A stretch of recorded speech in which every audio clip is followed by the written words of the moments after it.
मैं डॉक्टर रामनाथ प्रसाद, दर्शन शास्त्र विभाग, डीएवी महाविद्यालय सिवान से आज ऑनलाइन कक्षा के अंतर्गत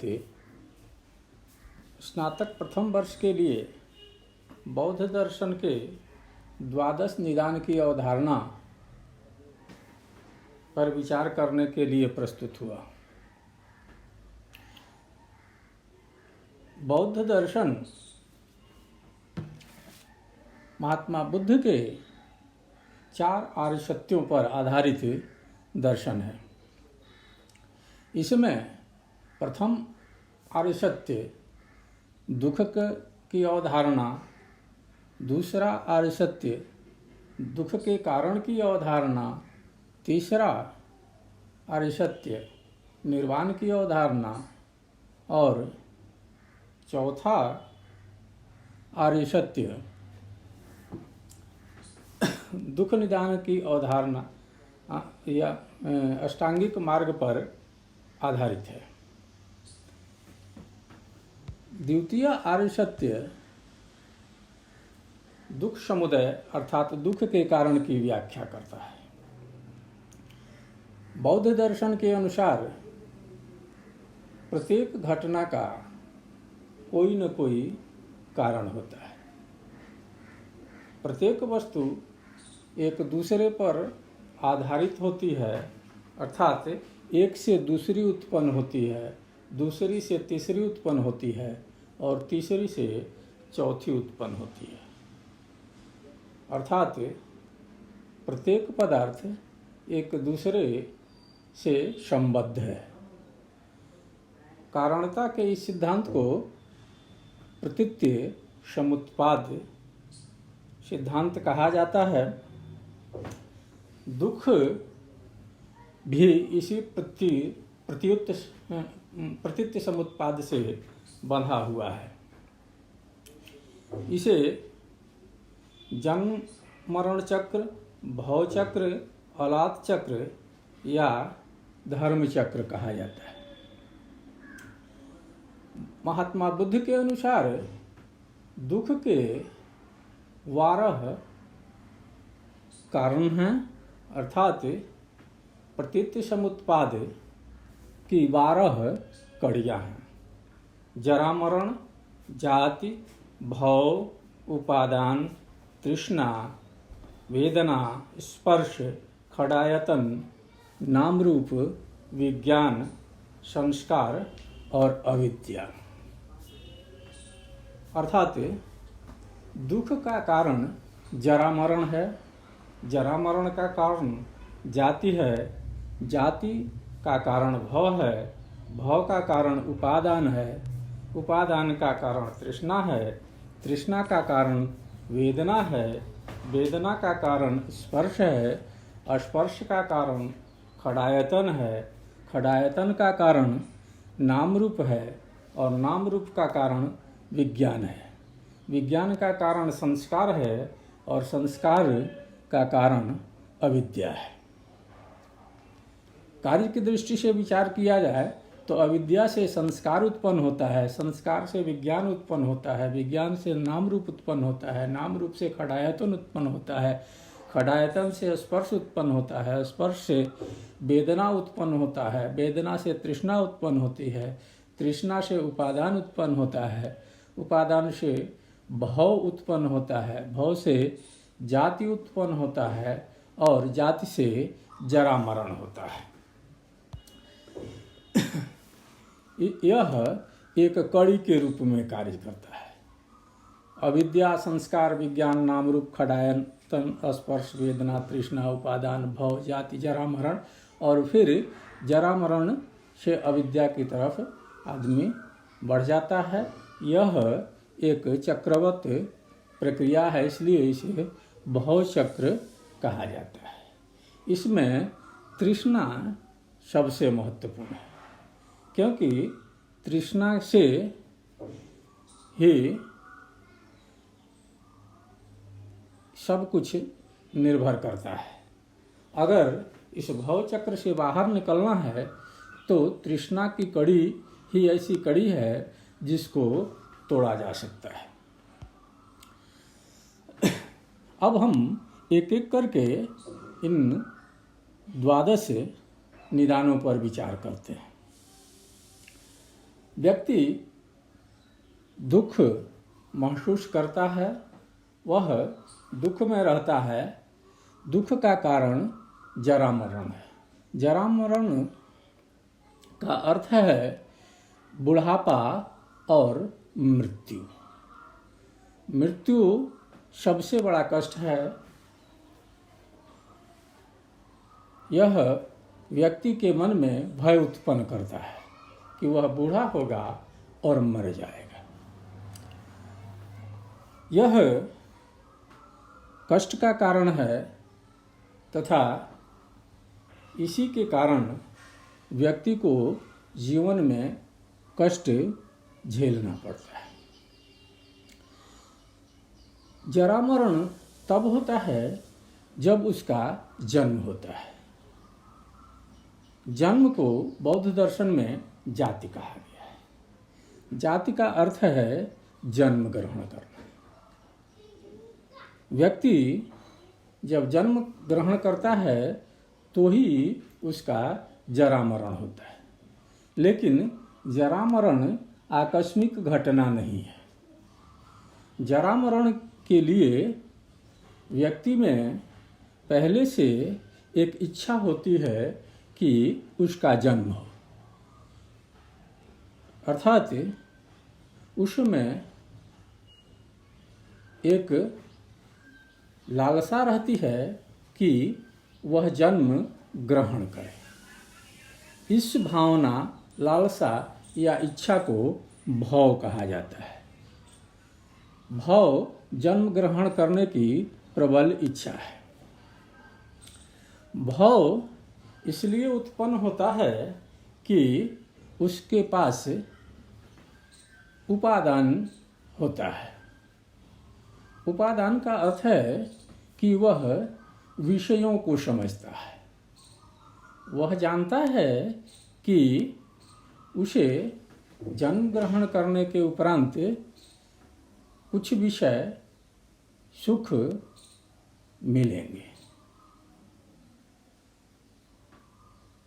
यह उपादान 4 प्रकार का होता है: कामोपादान, दृष्टोपादान, शीलोपादान और आत्मोपादान।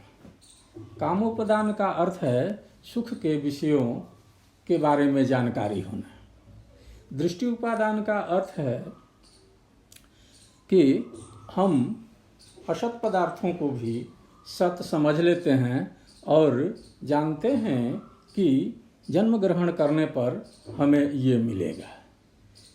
यह एक मिथ्या अवधारणा है। शीलोपादान का अर्थ है मिथ्या शील को ग्रहण करना या मिथ्या व्रत को ग्रहण करना। आत्मोपादान का अर्थ है आत्मा को शाश्वत समझ लेना।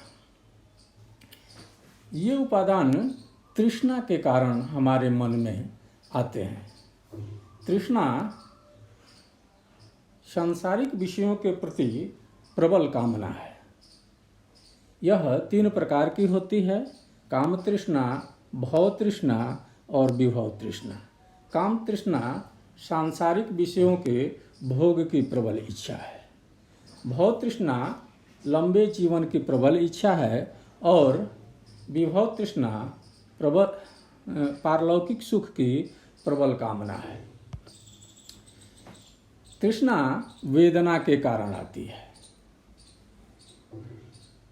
हम यह समझते हैं कि किसी वस्तु से हमें सुख मिलेगा, अच्छा अनुभव होगा, हम आराम से रहेंगे और हमें वांछित अनुभूति होगी। ये वेदना 3 प्रकार की होती है: सुख वेदना, दुख वेदना और असुख दुख वेदना। सुख वेदना का अर्थ है वांछित अनुभूति, शुभ अनुभूति, अच्छी अनुभूति, अर्थात अच्छा लगने वाला अनुभव। दुख वेदना का अर्थ है अवांछित अनुभूति, अर्थात जैसा हम नहीं चाहते हैं वैसा अनुभव होना। तटस्थ अनुभूति और सुख दुख वेदना कहलाती है। वेदना स्पर्श के कारण आती है। बौद्ध दर्शन में स्पर्श को थोड़ा व्यापक अर्थ में लिया गया है। इसमें 5 ज्ञानेंद्रियों और मन का उनके विषयों के साथ संपर्क से जो अनुभव होता है उसे हम स्पर्श कहते हैं। इसका कारण खड़ायतन है और कार्य वेदना है। स्पर्श वेदना में स्पर्श और वेदना में अंतर यह है कि स्पर्श में मूल्यात्मकता नहीं होती है, अर्थात स्पर्श में हमें ज्ञान होता है कि यह है, यह अच्छा है अगर, या यह बुरा है अनुभूति होने लगेगी तो उसे वेदना कहा जाता है। स्पर्श से रूप ज्ञान, शब्द अनुभूति, गंध अनुभूति, स्वाद अनुभूति, स्पर्श अनुभूति और सुख अनुभूति होती है। स्पर्श का कारण खड़ायतन है। खड़ायतन मतलब, खड़ मतलब 6 और आयतन मतलब घर या विस्तार। खड़ायतन 6 माने गए हैं: मन, आँख, कान, नाक, जिह्वा और त्वचा। अर्थात मन और ज्ञानेंद्रियों को बौद्ध दर्शन में खड़ायतन कहा गया है। इन्हीं में स्पर्श की क्षमता होती है। यहाँ मन और इंद्रियों को ज्ञान के क्षमता के रूप में स्वीकार किया गया है। खड़ायतन का कारण नाम रूप होता है। नाम रूप नाम और रूप के संयोग से बना है। इसे पंचस्कंध भी कहा गया है। संज्ञा, वेदना, संस्कार, विज्ञान और रूप पंचस्कंध है। रूप 4 प्रकार के हैं: पृथ्वी, जल, तेज और वायु। संज्ञा का अर्थ है नाम, वेदना का अर्थ है अनुभूति, संस्कार का अर्थ है पहले का ज्ञान और विज्ञान का अर्थ है चेतना। रूप का अर्थ रूप ही है जिसमें पृथ्वी, जल, तेज और वायु आते हैं। और खड़ायतन का कारण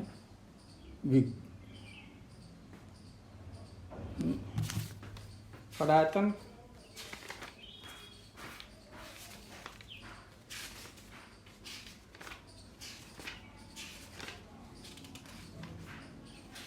नाम रूप का कारण विज्ञान है।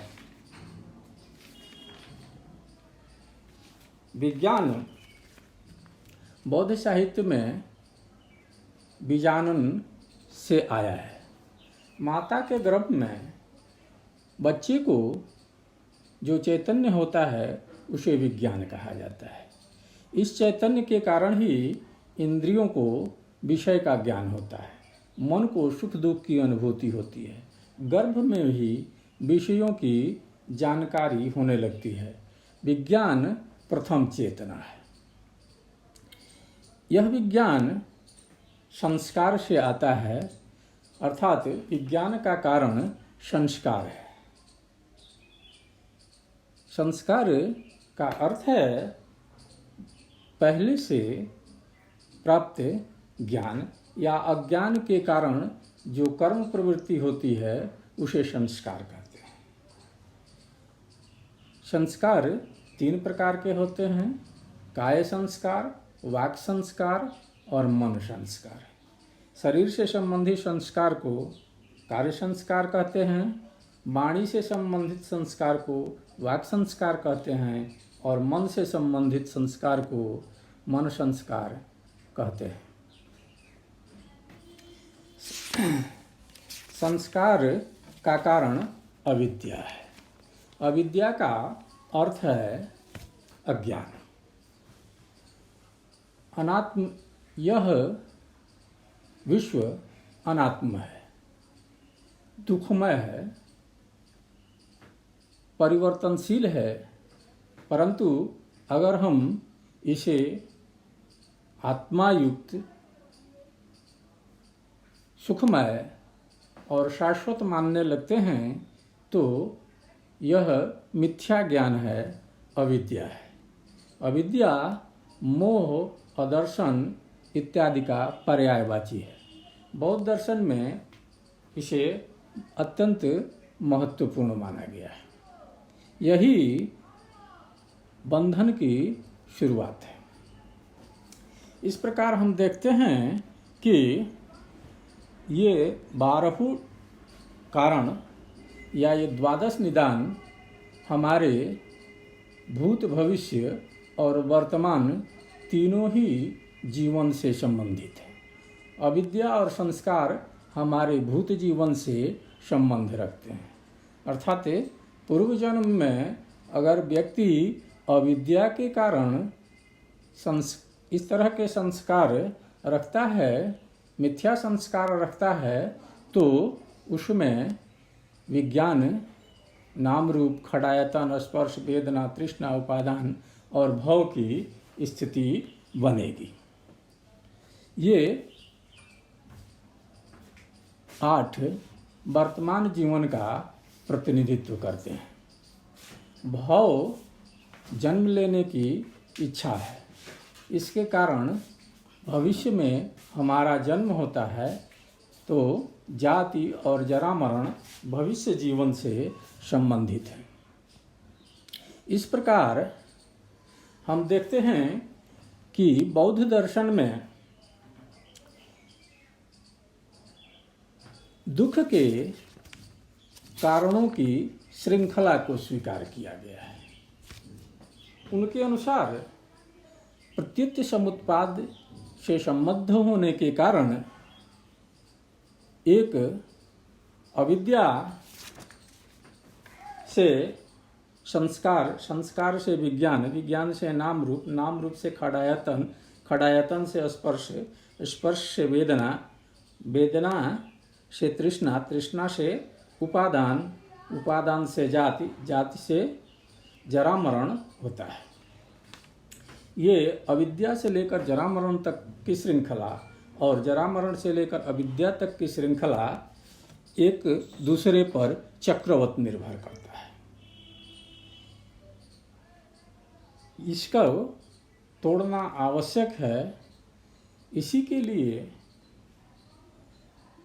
बौद्ध दर्शन में इसको तोड़ने के बाद क्या स्थिति होगी और इसको पर कैसे विजय प्राप्त किया जाएगा, विचार किया गया है। तत्काल यह विषय बौद्ध दर्शन के द्वितीय आर्य सत्य की व्याख्या करता है और परीक्षा की दृष्टि से अत्यंत उपयोगी है। धन्यवाद।